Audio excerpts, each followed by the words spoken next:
ان کے پیچھے دعا کی جا سکتی ہے کن کے لیے؟ مرحوم کے لیے یا ویسے؟ ہاں بالکل جائز ہے. دعا تو صرف مشرک کے لیے نہیں کرنی، باقی سب کے لیے جائز ہے، بلکہ اچھی بات ہے. یہ بھی فرق ہے، جنازے کی بحث بھی آپ نے بیچ میں چھیڑی ہے نا، یعنی دوسرا پہلو اس کا،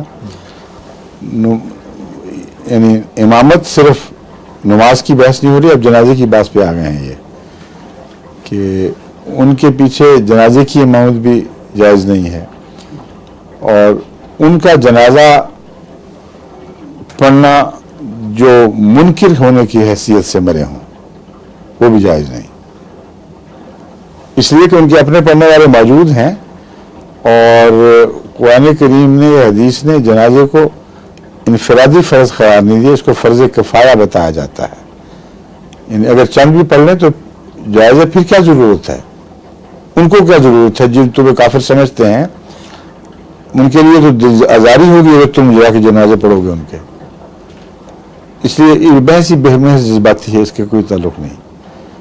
لیکن دعا کرنا جائز ہے، بلکہ جماعتی مسلک تو یہ بھی ہے کہ امت محمدیہ کی طرف منسوب ہونے والا وہ احمدی نہ بھی ہو، واضح طور پر اس کو علم بھی ہو اور پھر بھی احمدی نہ ہوا ہو، اگر وہ ایسی صورت میں مرتا ہے کہ اس کا کوئی جنازہ پڑھنے والا نہیں، اس کا جنازہ پڑھ دینا ہے.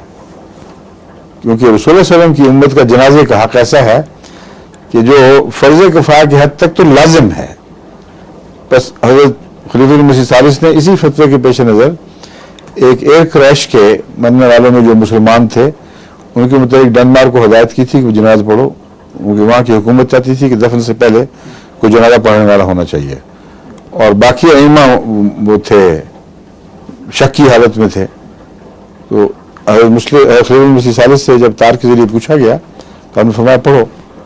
تو ہمارا مسلک نہ صرف مبنی برسول ہے بلکہ بہت وسیع ہے، بڑے حوصلے والا مسلک ہے.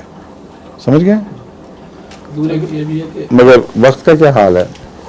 جی 2 منٹ ہے صرف. ہاں جی.